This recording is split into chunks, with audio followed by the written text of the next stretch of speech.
Welcome to Your College Bound Kid, a podcast for parents, college counselors, students, and anyone who wants a weekly deep dive into the world of college admissions. Hi, I'm Hillary Dickman. I'm the Senior Assistant Director of Admission for Marketing and Communications at Colorado College, and I'm also a parent of 2 college students. I'm Lisa, and I'm a clinical psychologist and college counselor. I have a daughter in college, a daughter in high school, and a son in middle school. After 30 years in Chicago, we recently moved to North Carolina. My name is Mark. I'm a college coach in Atlanta and the parent of 2 daughters. Karis, a graduate of Davidson College, and she is the founder of the Spanish tutoring company, SpanishHelpToday.com.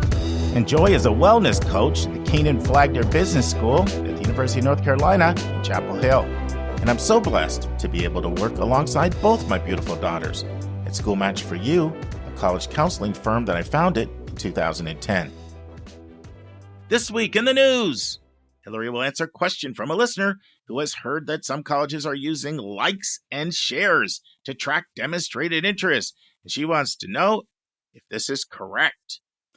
And we'll have a second question. Julia will join me to answer a question from a listener who wants to know if a student qualifies for a fee waiver and they use it, does it stigmatize the student for colleges that are need aware? We'll have the final part of Lisa's interview. Adrienne Amador-Oddi, the VP of Enrollment at Queen's University in Charlotte, and she is cleaning up some misconceptions about how financial aid and merit scholarships work. We'll have part 2 of my interview with Dr. Bob McMahon, the president of Kettering University in Flint, Michigan. And now it's time for a question from one of our listeners.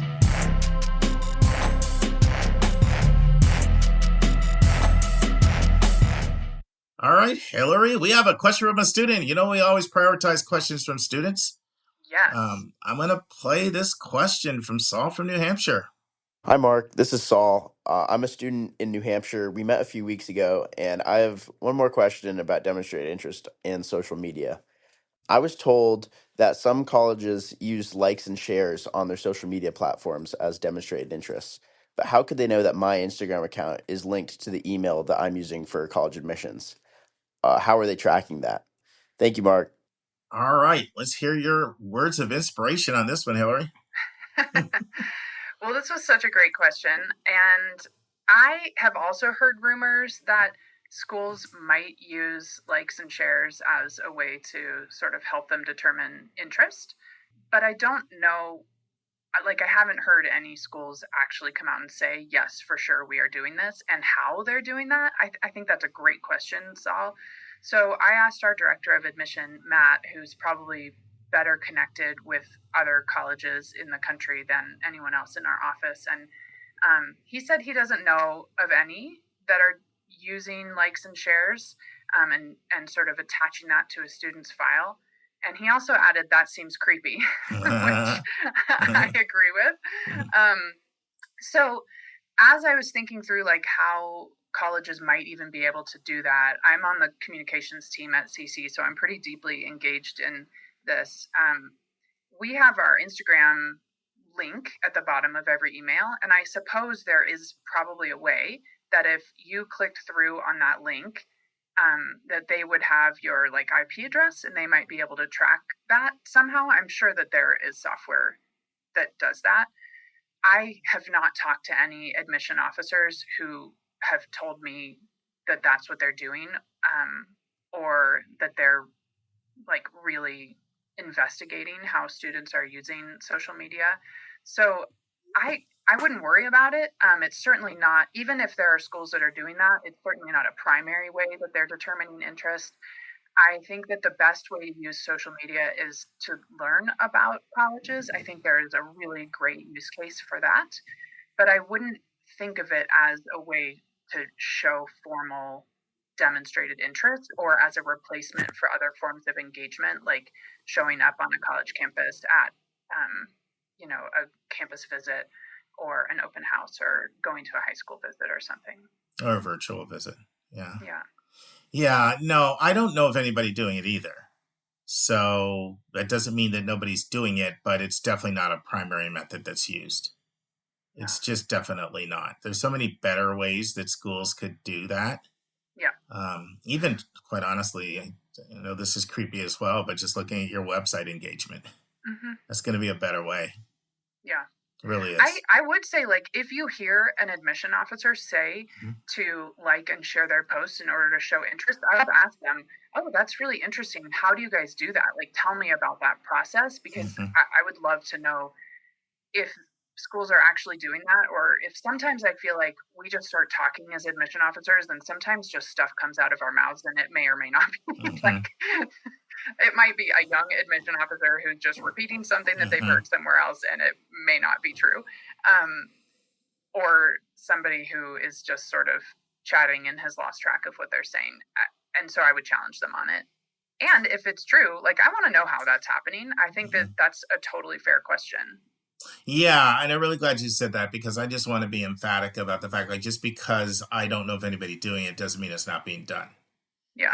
I do know that schools are building out some very sophisticated methods to try to predict who's coming. Yeah. So it wouldn't shock me. I'm going to Slate Summit, which is the Slate conference in June. Wow. So I'm really excited to hear. I think if this is something that Slate is capable of doing, I'll hear about it at the conference. So I'll report back. Well, I know that Slate has a lot of tools along that, right? A lot of very, sophisticated tools that the public doesn't know about, that people can use for engagement tracking. Yeah. So you'll have to see what, maybe you can ask around there. Yeah, see if you I have lots of questions like that to ask. Yeah, is this your first time going there? It is, yeah. Yeah, it's supposed to be quite the event. I'm sure you've heard the rumors. Yes, I have, and seen the pictures. Yeah, he's quite a character. Yeah. Alexander Clark, founder of Slate, he was like this genius who, like, in 7th grade was doing crazy stuff, taking over his school's tech, and then anyway, we'll get sidetracked. But they're just the dominant player in the yes. You just dominate them. They just make this job so much easier. I cannot imagine doing it without Slate. Well, I mean, they do so many things that are so user friendly. Like they don't lock people like into contracts. They don't do pay and really do a lot of raises or pay increase. I mean, they really make it tough. They're very, very, very service oriented as a company. Yeah. Good for them. And so I guess while we're on this, our listeners are probably curious about that. So how does Slate help you as an admission officer? Oh my gosh. I spend all day, every day in Slate. So all of our high school records are there. So when you want to know about a high school, like I went to Campo Lindo High School in Moraga, California. I can go in and I can look up Campo Lindo and I can see everyone who's applied from Campo in the last 5 years. I'm sure it depends on how you set up your Slate instance, how far back you can go, but ours goes back, I think, 5 years, maybe a little more than that. So I can see all of their files in one place. I can see if we have the counselor's name and phone number and email address, that's in the Slate or in the Campo Lindo High School record in Slate. And then I can click through to each of the students' records. I can see their timeline, so what emails we've sent them, which is really helpful for me on the comms side to check when I'm looking at a student who's a junior to make sure I'm not like overwhelming them with emails, or to see like if the ones that I thought were going to this particular student are actually going to that student.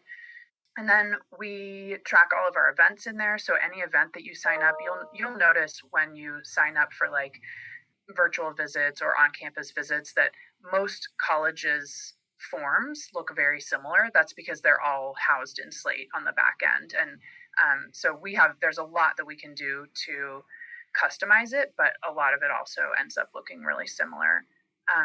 But it's like literally where we all spend all of our time working, because all of the information about everyone who is in our enrollment funnel is in Slate. Yeah, and like counselors, school-based counselors, CBOs, they can do slate.org and get access to some things and get some communication from schools. Do you guys share decisions through Slate.org? We do.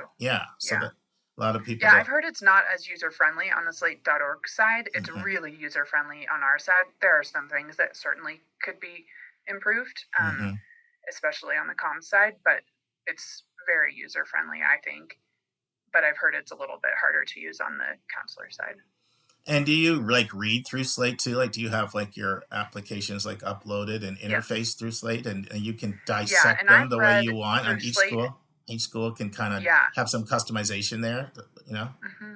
Talk about that. And I've read in Slate, and I've also read for scholarships in a different database, and Slate is just so much easier to use. I think I was in maybe Salesforce or something for scholarship reading, and Slate's just it just makes reading a breeze. We use Salesforce at KIPP. I a lot of people use Salesforce. I wasn't a fan, but it's okay. It's just a little clunky. Yeah. I own the stock, but I'm not a fan of reading in Salesforce. Cool. Well, thank you, Hillary, as always. Appreciate it. Yeah. All right. Take care. And now it's time for a question from one of our listeners.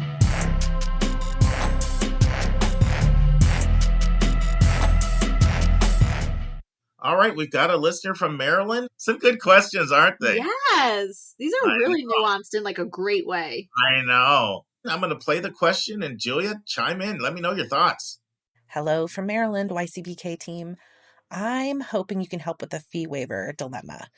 Though my student qualifies, I'm reluctant to use the fee waivers for standardized testing like the SAT and ACT, and really the college applications as well. Just from the bit of research I've done, it seems like this designation is somehow recorded in my student's admissions file. So I'm wondering, how does it actually impact admissions? And especially for schools that are need aware, does this note in their file make a difference? And at what point? Like, does it perhaps serve as a black mark on an otherwise strong application? My feeling is that the schools have to say no, but then why record it on the files at all? Thank you for all you do for students and parents and counselors and college professionals, just trying to do our best to make this process result in a terrific fit. We really appreciate you. I'm also, as usual, so glad for this question from a listener, because I think it's really important too, because especially in selective college admissions, the amount of students who are entitled or use a fee waiver is pretty small, right? So I could understand that there's not a lot of information out there about this. And actually, of my students that are eligible for a fee waiver, they also have some trepidation in using it. So I am here to say that there is only advantages to using a fee waiver. First of all, the eligibility to meet a fee waiver is already not generous enough, and that is me being very nice. Like the SAT is the ICT is expensive to take, and then on top of any late registration fees you might get as well. If you meet the eligibility for a fee waiver, you should absolutely use it. There is no reason to be spending money on a tool that is not even necessary for the vast majority of four-year colleges. The other really great advantage to getting a testing fee waiver is now all of your application fees are waived. And I cannot let's say your child decides to apply to 10 schools. That could be very close to $1,000, right? For maybe no outcomes, right? So I will say this in a couple ways. So a reader, an admission officer, it is not that you have a record on file that you used a fee waiver to take the SAT, right? I don't know, like SAT or ACT does not give me, the admissions officer, information that you used a fee waiver on your testing. However, I know you might have used a fee waiver on your testing because you got an application fee waiver. However, as the reader, I might not know how you got that application fee waiver. It could be like, by the way, a lot of colleges out there, like Hofstra, love them. They're like, if you engage with us on this level, we'll send you a fee waiver, right? So there could be a variety of reasons. At need blind, and I don't like that term, so these are colleges that do not consider your financial need, I might not even know you used a fee waiver to apply, right? And even if I did, that can't be part of my consideration. Also, because fee waivers are sometimes given for a college app for a variety of reasons, not income-based, even if it's a need-aware college, I'm not going to factor in why you might have used a fee waiver. And if I'm a need-aware college, I'm factoring in what your actual need is. if you used a fee waiver, you're likely Pell eligible. You likely cannot supply anything when it comes to tuition, room and board. So it is not a disadvantage to have a fee waiver. Your financial information is going to show that regardless, right? So there is, and in fact, I will say this.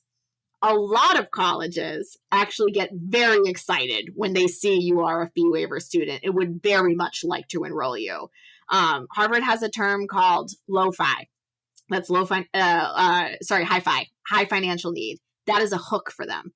They actually are looking for students who have high financial need, right? Now, Harvard has a huge amount of money. We'll see how that goes the next few months. But they have tons of money, right? So this is also a place that is need blind and would like to fund anyone and everyone. But even at a highly need aware place, what's going to get in your way is just your level of need, not the fact that you've got on record that you used a fee waiver or not. So I cannot think of any reason and would be so upset. Every now and then I come across a student who somehow their counselor did not tell them they were eligible for fee waivers, and it's devastated their family because of how much money they are spending on things. So I cannot think of any time, unless you disagree with me, Mark, that it wouldn't be advantageous to please use that fee waiver. It is very hard to get that. Very few people qualify where most people should qualify for a fee waiver. No, I agree with you. Like, the income cutoffs are embarrassing. Yes. Significantly lower than just being Pell eligible. Yes. Now, I can't promise you that your high need doesn't end up impacting where you may get in. Right. Right? You know, I've used Lafayette a few times as an example, but a few years ago, if your SAI was under 35,000, you go into a separate reading pool versus above. So I can't promise that, because that's one way need aware is meted out, is who needs a large award. But this is Julia's point, which I 100% agree with. Like, if you're high need, then you need money. So why are you hiding that you need you need money? So you really shouldn't be interested in any school that's not going to be generous toward you. You know, it almost reminds me, like, sometimes when you get into conversations about certain things, should people disclose it or not disclose it? Sometimes it's, listen, do you want a school to accept you for who you are, or do you want to fake and pretend you're somebody else? So I always use it as a litmus test. If the school's really interested in admitting me for who I am, that it should be a non-issue that I'm going to need a significant amount of money. I do think it's important that you apply wisely. Yep. Need a lot of money, because I do see a lot of mistakes that people make. And some of those mistakes, I don't blame them at all, because some of them are really complicated. Totally. You know, like there's schools that say they meet 100. So somebody says, oh, focus on schools that say they meet 100% of need.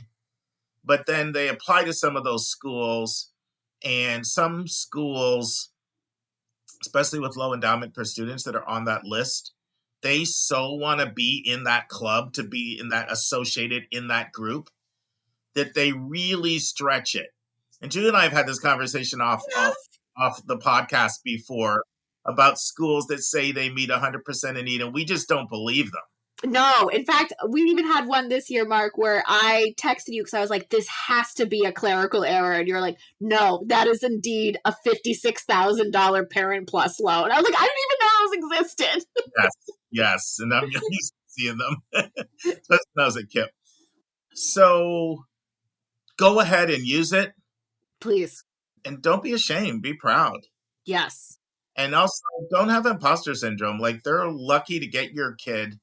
Like, the reason why Harvard does that hi-fi is because so many of their families come from wealth that you represent diversity. If you can make it through the labyrinth of their selective process and you're high need, like, you're really special, because it's not easy making it through that process.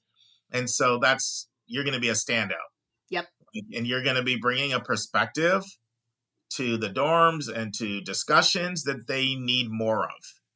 I mean, one of the problems at a lot of these highly selective private schools is such a high percentage of people are really wealthy. Right. bad when I have families who do not qualify for financial aid and they're paying $90,000, $95,000, about to be $100,000. And they complain about the wealth culture. Like they feel like imposters. Right. Schools, and they're like full pay families that maybe make like $300,000 a year. And they go to these schools, but maybe they're not dropping 5,000 on They're a not weekend. 1%ers. Yeah. Yeah. They're around that and they feel imposter syndrome. Yes. And that happens. This is like not something that's like, does that happen? No, every year I hear stories like this. Yep. Absolutely. Definitely like high middle class folks who are like, wow, I had a really big culture shock when I went to a place where there was even more 1%ers that I had gone to high school with. Yeah. And I think it is something, by the way, that probably don't talk about this enough. I do think that this is something that parents need to think about and students need to think about when they're evaluating a school, because it's not the only thing, but there is, it just can be difficult to be in an environment where the culture is you just do certain things that your income doesn't allow you to do. Like that can be hard on a student. So hard. And I think it's important that as part of your research, you make sure that there are a sizable number of people that come from your demographic. Yes. And I realize this is only one factor because, for example, I'll give you an example. One of the students that I talked to when I was at SMU, and we know SMU, it's got a lot of great things, but it's called Southern Millionaires University for a reason, right? It's a lot of wealth. It's Highland Park. But one of the students I talked to when I was talking to students on my trip there was somebody who, and she told me this, like, we don't make $100,000 and we have multiple kids.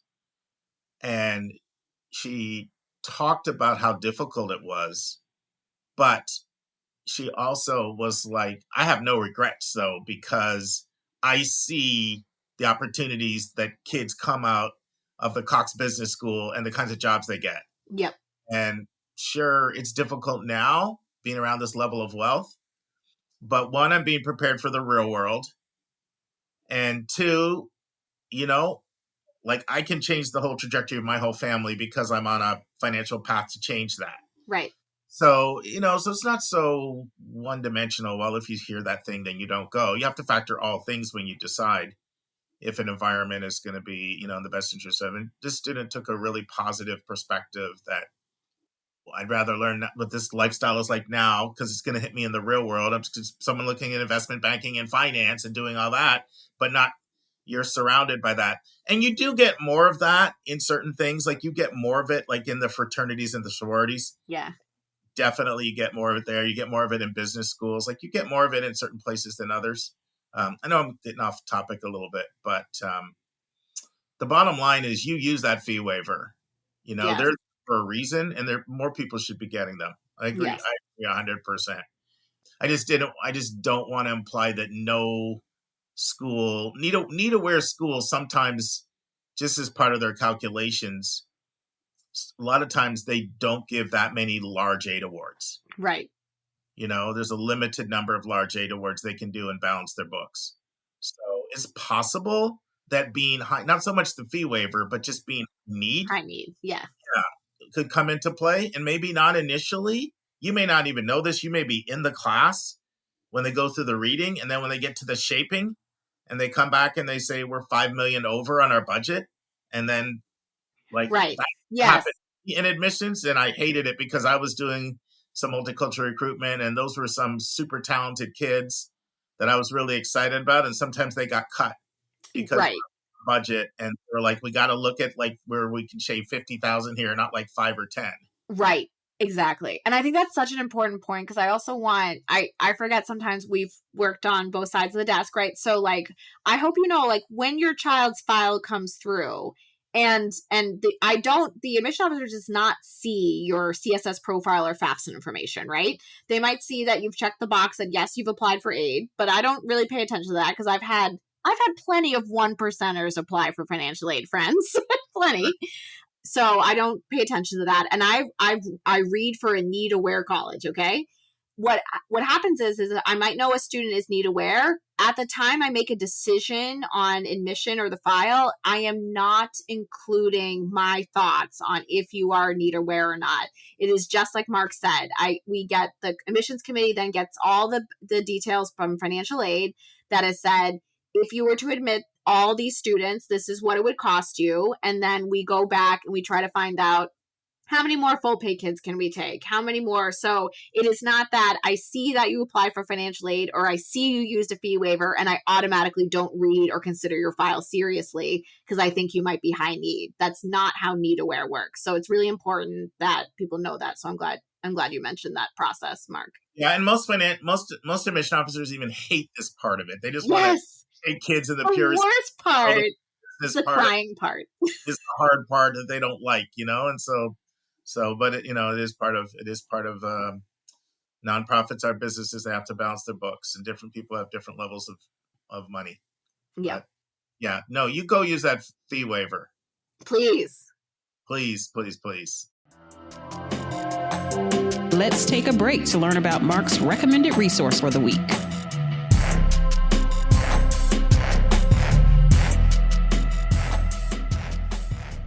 Friends, our recommended resource for episode 541 is the Common App Instructional Guide for First-Year Students.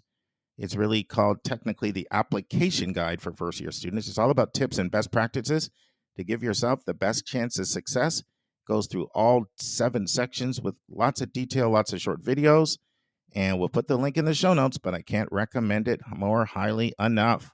Now return back to our episode. And now this week's interview with a special guest.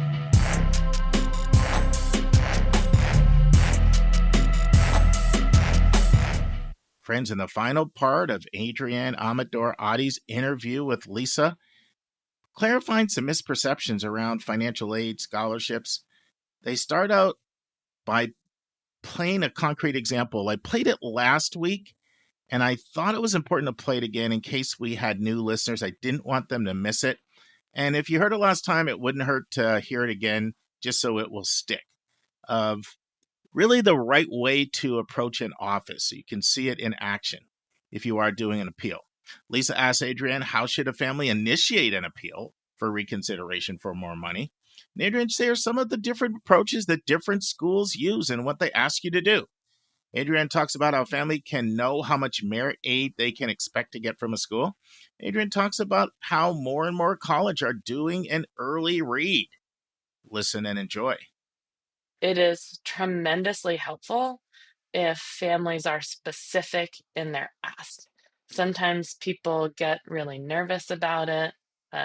If I'm working with a family and their bill is $40,000 and they ask me for more, that could be $5,000 more. It could be $35,000 more. It's in many ways very easy for me to say yes to $5,000 more. It becomes increasingly hard as the amount increases, just like it's hard for a family to gets increasingly harder for a family to say yes as the amount increases. It's the same sort of hard. We're all in this together trying to find the middle ground that is going to make everybody feel good and is going to be a sound financial plan for college. So certainly worth, especially the private schools, asking for reconsideration, highlighting some circumstances that maybe a family wants admissions and or financial aid to pay attention to.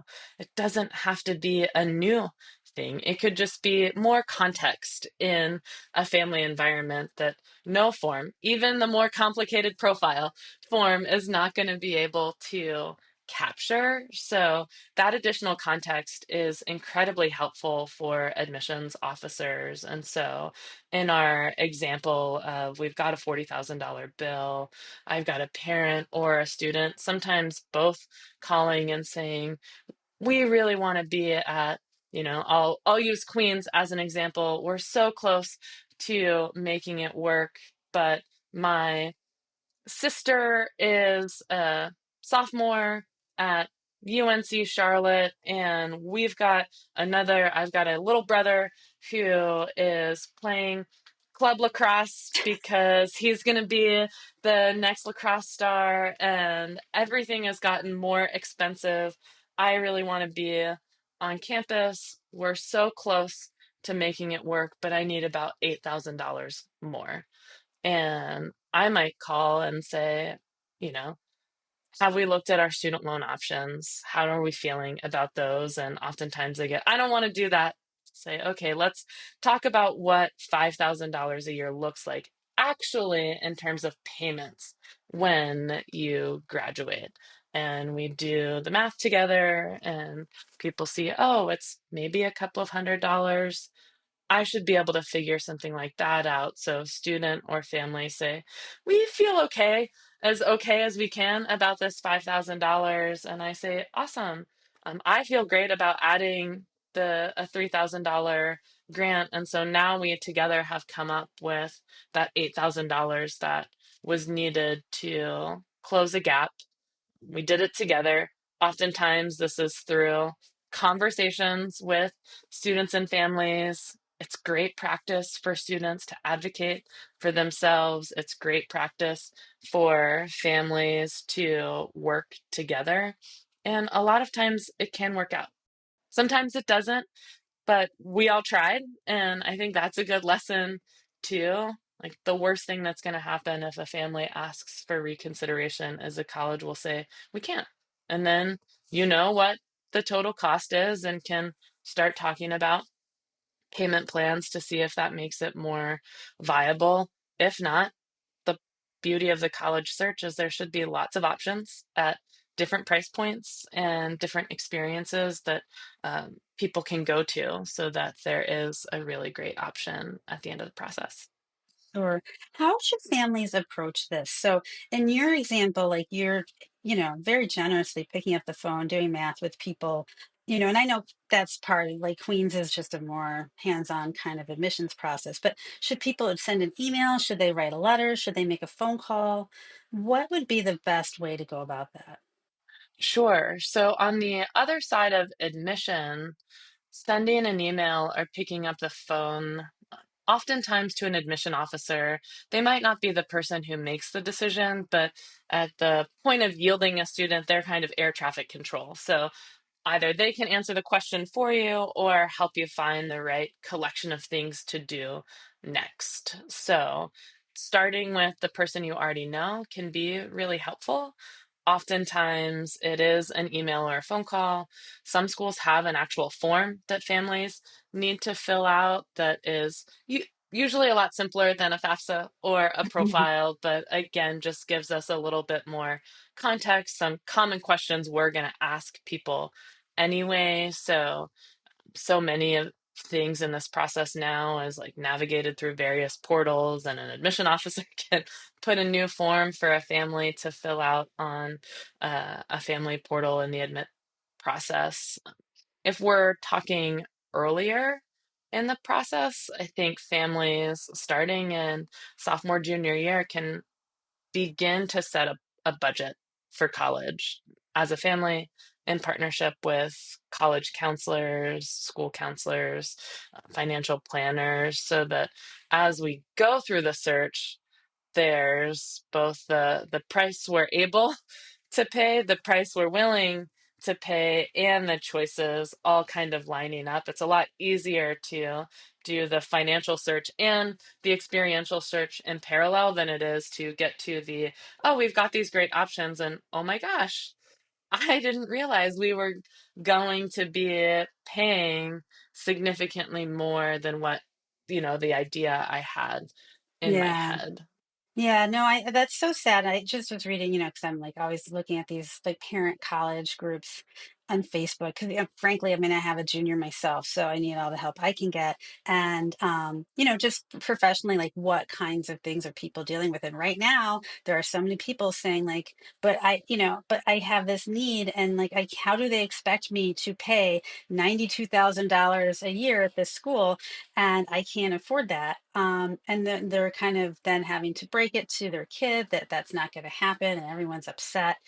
And so, I mean, I think that we always preach like do it on the front end, have very honest Yes. conversations with your child, like, hey, like in our family we only have the resources to spend $35,000 a year for your tuition, and maybe you can get loans and maybe take on a job and that might bring it up to 45, Right. but that's where it stops. We just can't afford anymore, so let's look at schools that might offer that. So now, merit aid, right? That's always Mm-hmm. confusing because for Yes. private universities, that's like the major form of like couponing or discounting. Yes. So, how do you think that families and students can kind of navigate like which schools are more likely to get merit aid, and what they might be able to get?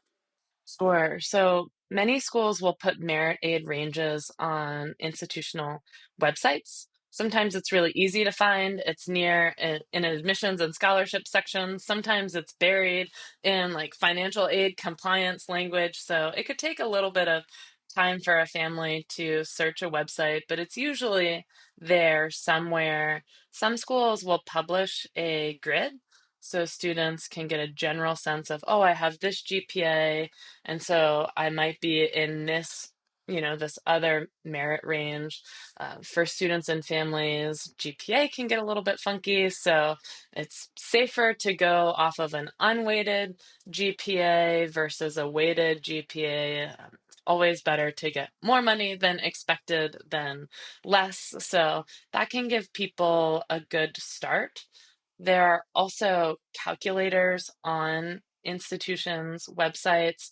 They're called net price calculators. Some schools will do a merit calculation right out of the gate for everybody first. So it's a simplified calculation. You don't even have to get into the need part of the calculation so that people can understand what the merit money might be. Increasingly, though it's not as widespread as I would like yet, I am hearing more and more colleges and universities doing early financial reads for Yeah, that's families. so great when that happens. So I'm hope that continues to expand because it does make it easier if we can be a bit more transparent on price on the front end, then families can have more tangible conversations about options on the front end. So we don't have to put all of the things on the other side of acceptance.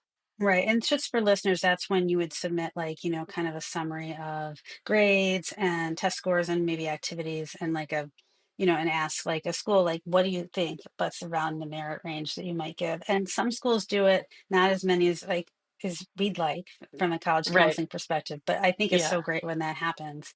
Friends, what makes this early read so great is it involves a full review of your tax return. So it mirrors what happens when someone actually applies for financial aid in a much more robust way than any net price calculator does. It enables you to know that the number you receive is an accurate number that you can rely on to make financial decisions with. So, yeah, and the whole thing about transparency is really interesting in the field of higher education because it seems like there's not a lot that's initially transparent to people. And I suppose I don't know whose interest that serves exactly, but Right. not the families, not ours. No, and it's so hard. I mean, we've spent a decent amount of time talking about how you get any sort of understanding around price and how you may or may not be able to negotiate that price. And so much of it comes in the final few months of the decision making process, or in some cases, final few weeks, Hmm. depending on when decisions are released and aid packages are available. But I mean, even earlier in the process, just understanding what's different about one school versus another school gets really tricky for students and families too, because we all have the best something, we or some things, we're all among the top in some other different things, and we all truly, I think, care about getting students to their next step, but do that in really different ways. And if we would be more honest about who we can serve really well and who would be better served by a different environment or a different place, I think that would make it so much easier for students and families. But the world according to Adrienne, which I know. I isn't love that the world. whole It's world. Yeah. fantastic. Yeah. Yeah, well, I mean, I guess you'll use your influence to try to make that happen, but I know you're just one person, right? Right. And it's hard because, as you mentioned, like you kind of implied that schools have to do what's financially good for them too. And so it's not just meeting students' needs, it's meeting the school's needs for tuition revenue.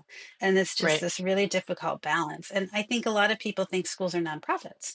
And so they shouldn't have that motive. But, it's hard to recognize they're actually kind of functioning as a business in that regard. They have to Right. keep the lights on so that they can pay for all the great things that their students have. Right. Right. All of the people who support and nurture and pour into students, all of the facilities that allow for a smooth and, inspiring experience, the physical places where our colleges and universities reside. I mean, I wish it was free for everybody. That would make things so easy. But as it turns out, our faculty and staff like getting Mm, paychecks. We true. like to, have facilities that students take advantage of and want to be in so they can have those gathering moments that are transformative and part of the reason why they invest in the experience to begin with. So, um, one day we can turn how we fund education upside down. But on the way there, we will have to figure out the right partnership and collaboration between students and families who are investing in the experience, local communities that certainly benefit from the vibrancy a college campus creates and provides in a particular area, federal and state funding, and generosity of donors. So I think what families often miss, even though it can be very expensive, the price we're charging our students and families is still a fraction of what it costs to educate a student. And so the generosity of philanthropy, the draws coming from endowments, there's like even more that the university through other lanes is covering to try to keep those costs as controlled as we possibly can. So we certainly feel a lot of the same things families feel as we're negotiating with contractors who are providing services for students and families, and also are working hard to use other resources to make sure we're containing the costs for the individual families as much as possible. Yeah, and that's really an interesting perspective that I don't think about. Is just like what the schools are already trying to do to mitigate the cost. Which like for $100,000 school, if it's still costing that, that's wow, it's very expensive. But you know, Right, right. Friends, this concludes this interview with Lisa and Adrienne Amador-Oddi. But after I finish the college spotlight I'm doing right now with Kettering University, then Lisa and Adrienne will be back to talk about Queen's University in Charlotte. And now it's time for our college spotlight of the week.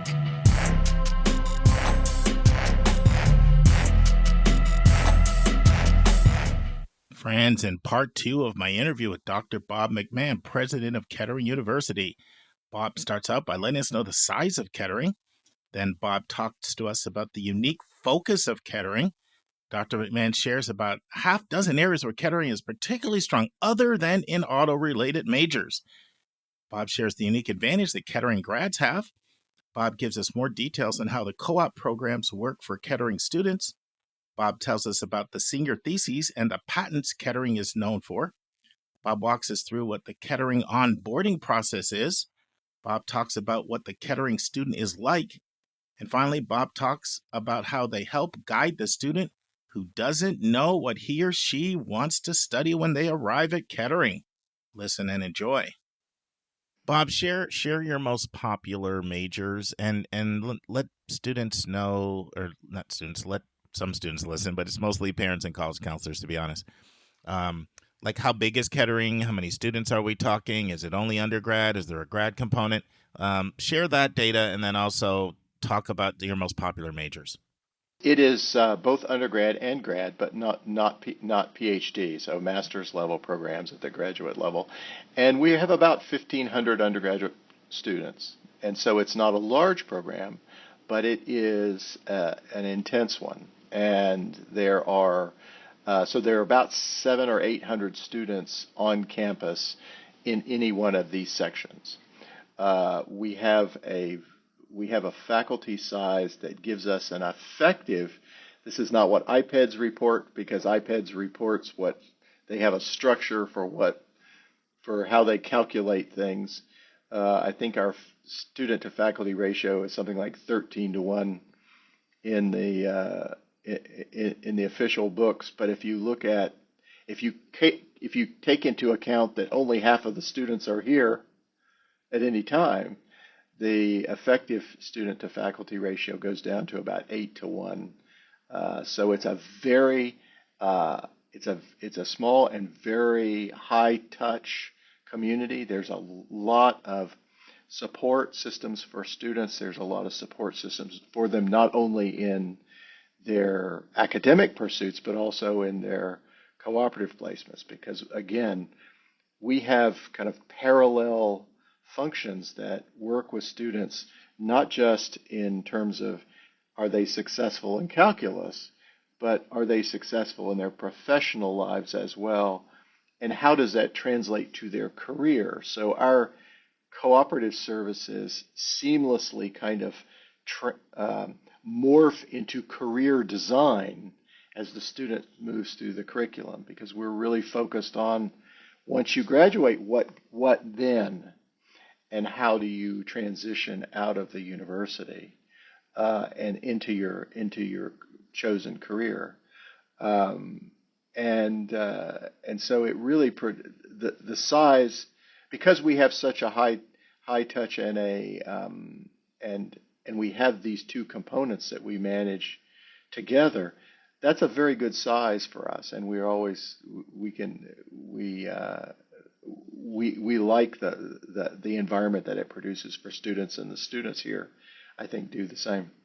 No, it feels like a great size for what you're doing. Now, I will frequently refer you, particularly when somebody, when I'm working with a student and they love cars and they love engineering. Like, I'll think about you guys right away, because you can do automotive engineering, right? And then mechanical. But talk to us about some of your other popular majors that you think are quite strong. Yeah, no, we actually cross a lot of domains.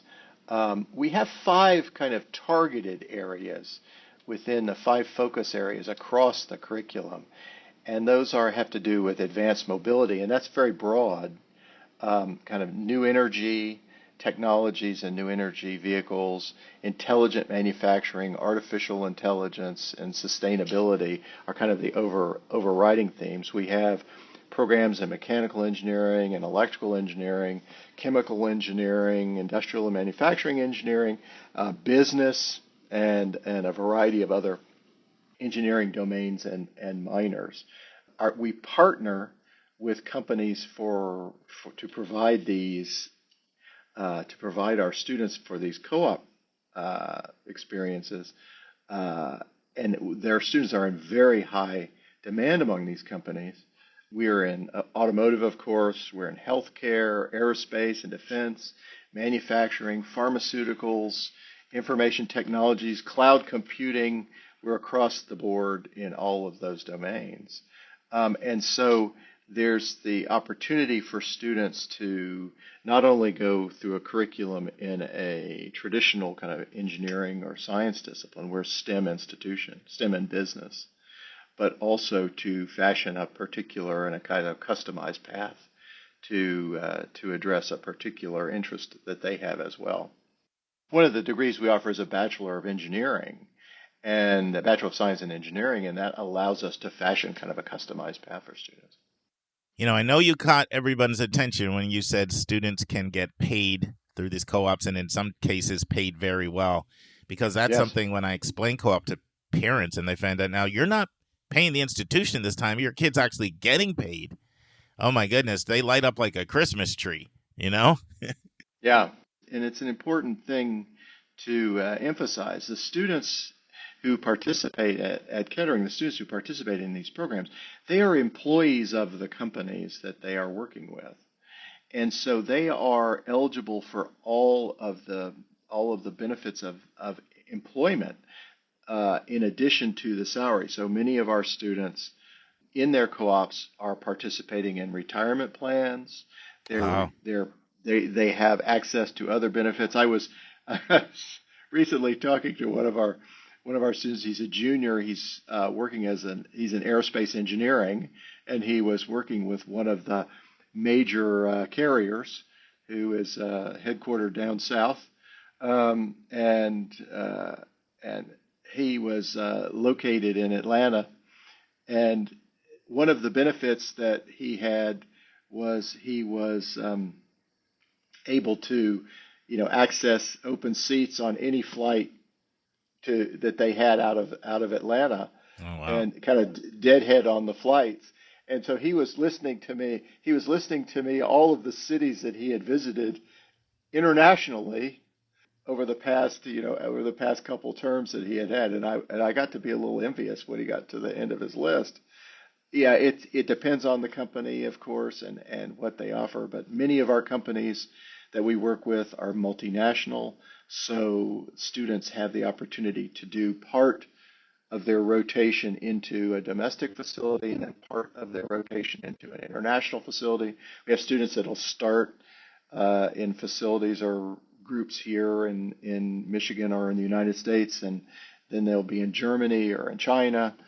And it's not just manufacturing or industries or businesses, it's also federal research laboratories. We have students placed at Los Alamos National Labs in New Mexico. They were working on advanced engineering and energy systems. So it's a wide variety of opportunities for students to kind of find that place, but actually be a real participating member of the staff and of the professional team while they do it. So they're not only getting paid, but they're also, as importantly, they are a part of if they're in a product development group, they're part of a product development team. So they get to see how a major organization moves a product from an idea to a deliverable and to a manufactured system. That is invaluable because they leave as a graduate with that knowledge. So when they go on to their first their first position outside of the university, they are way ahead of graduates from more traditional programs, years ahead, in fact. And that advantage that they have going into their career actually never fades because they advance more quickly, they fast track, they get more opportunities because they're ready for them earlier, and it just snowballs over the course of a career. Now, I know there's so many different models out there with co-op. There's, some people will do 3-month and 4-month and 6-month and 9-month. It sounds like yours are standard 12 weeks. Are they consistently 12-week co-ops throughout the program? They're consistently 12-week co-ops. For some of our larger partners, in some cases will combine two co-op terms into a single position. And so the students and the company work together to kind of hand off through the rotation. So you actually have two students working collaboratively with the company over the course of the entire year. And so there's continuity in what they're doing as well. But normally they're here for 12 weeks, then they go for 12 weeks, and then they come back for 12 weeks. And they do this throughout their career, capped by a senior thesis that is done in collaboration with their co-op sponsor and a faculty member or faculty members here at the university that solves a real problem.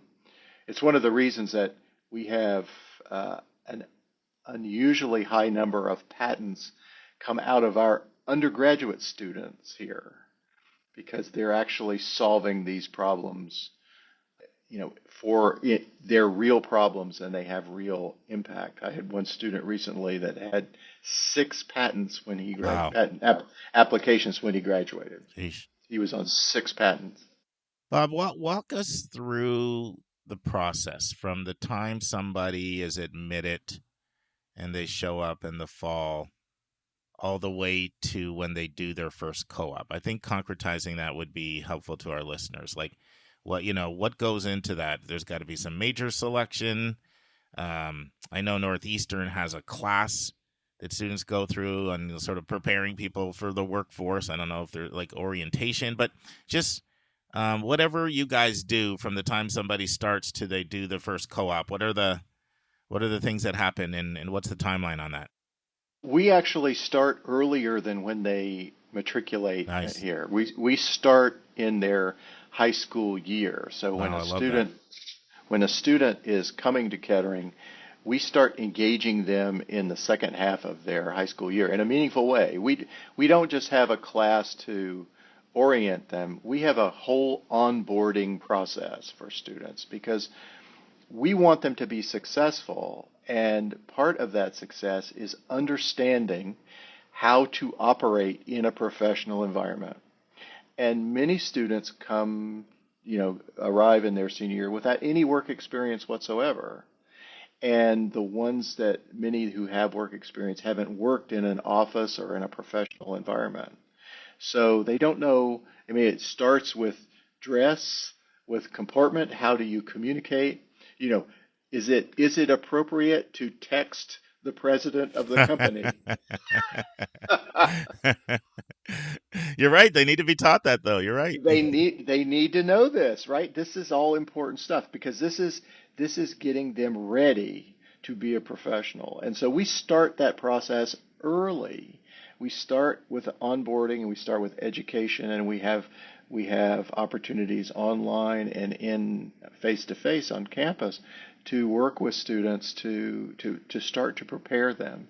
And then we do the matching of co-op opportunities to students in what could be romantically called a speed dating exercise, but it's kind of like a job fair for co-ops. And we have literally hundreds of our co-op partners at any given time bring recruiting teams to the university to recruit our co-ops, to recruit students for these positions. And we have a huge recreational center here, and they have basically a huge job fair, which we then prepare our students for, and then we mentor them through, and we have them, and many of those companies have Kettering grads who are who are recruiting those students. So they've been through the process from the other side. And then we work with our students to show how do you engage various organizations, how do you learn about them, how do you identify what your interests are, and how to create a fit. And then there's interviewing processes that go after that and that follow, and then the companies can work with individual students to identify opportunities and positions for them. But very often students have a co-op position. Not always, but very often they have a co-op position before they arrive as a freshman student. Wow. And are they literally going into their first co-op 12 weeks after coming? Like, are they doing this like January of their freshman years, or is it a little bit late? Oh, wow. Wow. They come into the class, they come into university, and then the next term they rotate out.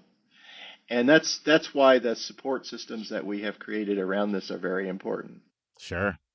And I'm sure they're selecting you for this. This has to be at the top of the list for reasons they're not doing Michigan State, or, Ohio State or other schools in the area, why they're selecting you. Would that be correct? Is they like your co-op model? Yes, a lot of the students that are for whom a Kettering education really appeals are they're driven students. They like doing things. They build things. So they are in robotics programs. They're the students that are at the first robotics at the first robotics competition, hunkered down over the robot, making it work, right? Those students, they love the fact that they have that experience, and quite honestly, that translates to what they do here. We don't have a Division I football team, but we've got a national championship esports team here. We have teams student teams the SAE teams that build every year build a Formula One race car from scratch and then compete it internationally. We have aeronautics teams that build aircraft from scratch and compete with them. The students bring that kind of orientation to what they do here. We have a building here which we call the Learning Commons, which has a maker space right across from the dining facility. So you can get a piece of pizza and walk across the hall and get your 3D printed idea that you had while you were coming over, or you were sitting in class, or you type it out, send it to the printer, and have it ready there. The thing that you've created sitting there waiting for you when you get your lunch. It's a very hands-on, very active student population, and a very driven one. And so, yes, we see a lot of students that are that kind of one of our taglines is for the driven. Sure. Because these are students who like doing things. They like inventing things. They like creating things. They do it now. When they're in high school, they're building stuff. They are creating stuff, and that they are creating programs. They're doing software. They're doing all these things.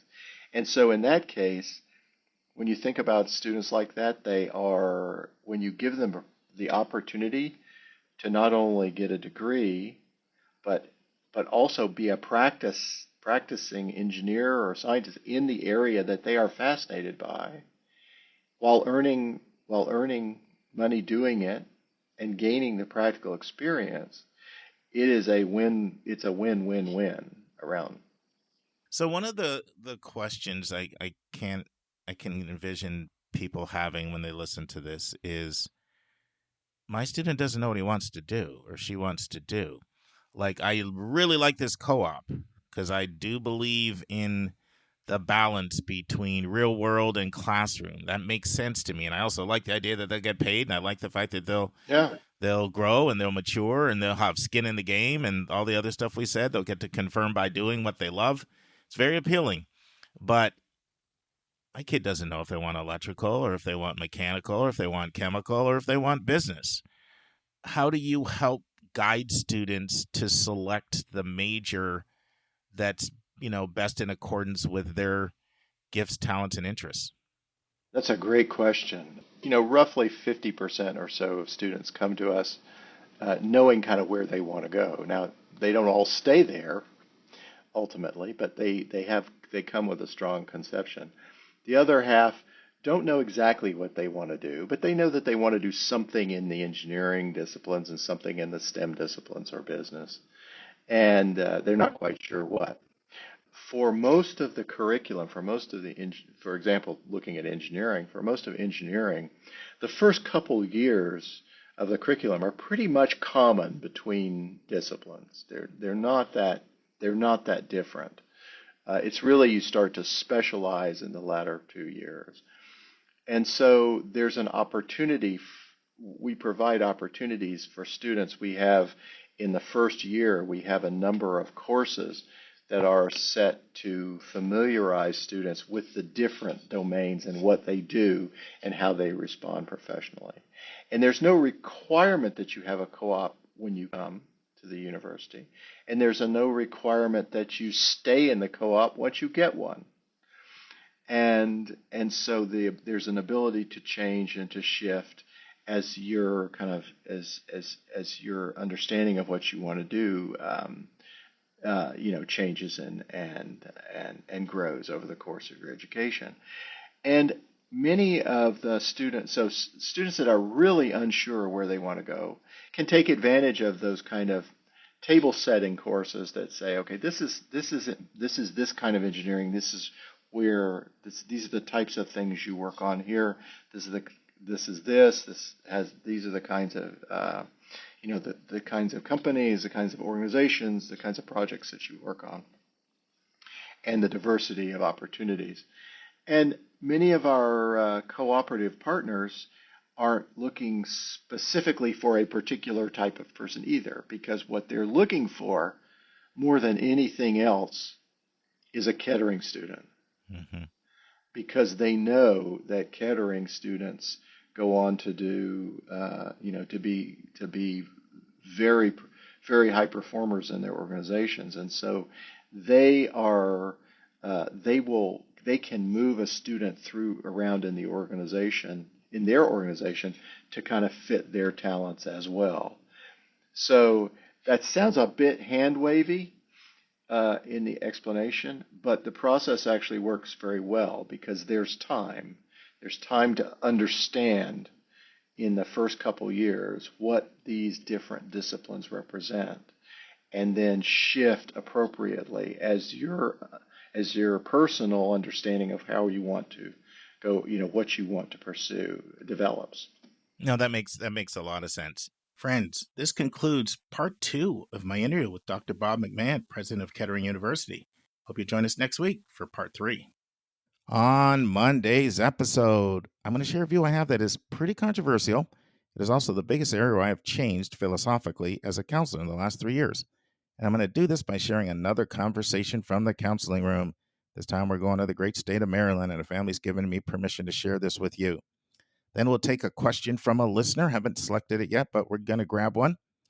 Finally, we have a brand new interview Linda has conducted with Jay Hall from Oklahoma. Jay Hall is at Oklahoma City Community College. He's been in higher ed now for 16 years. He's the Dean of Social Sciences. He's a college professor, podcaster, and author. He's written a new book called College Unpacked, a practical guide to choosing, preparing for, and excelling in college.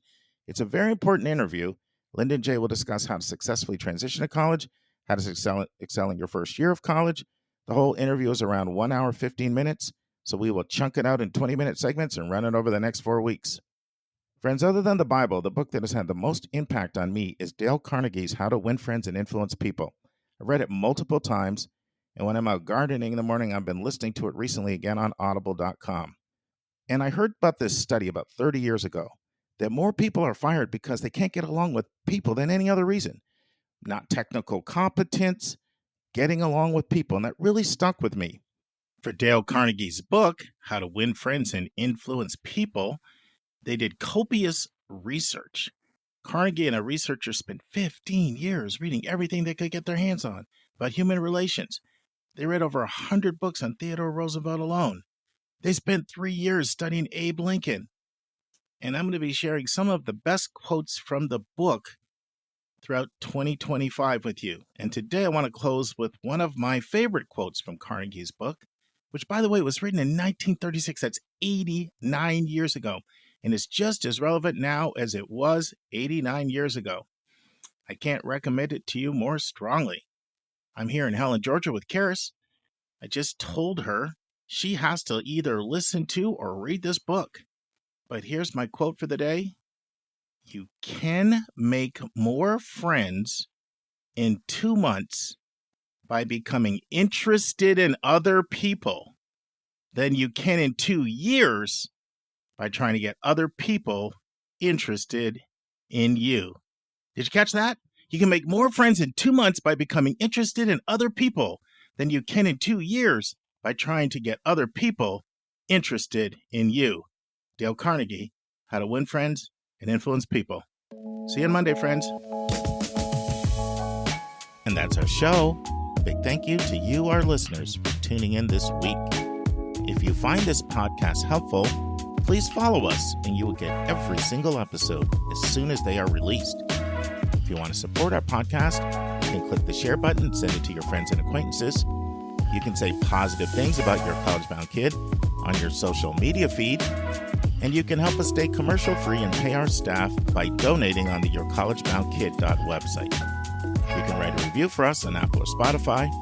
And if you have a question or a recommendation, just go to speakpipe.com/YCBK, hit the orange button, and speak. We will do our best to get your question in your own voice on an upcoming episode. I am the producer of the podcast, and I live in Metro Atlanta. We have a fantastic team that has over 200 years of admissions and counseling experience.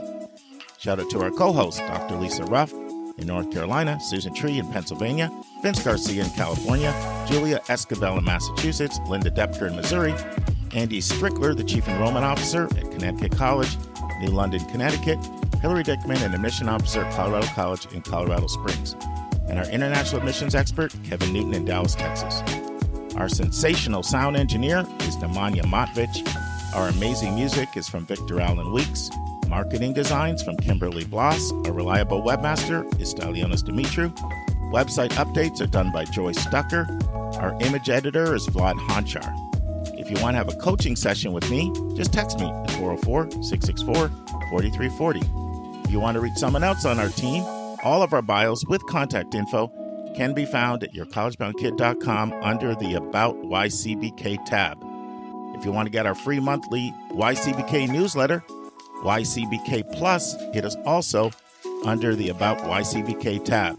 If you want to see our recommended books and websites, they are on our website under the Resources tab. While you're on our website, check out our hundreds of interviews in their entirety. Check out our college spotlights, our blog, and our upcoming events. We think of you as our listening family, and we look forward to meeting with you every single Monday and every single Thursday.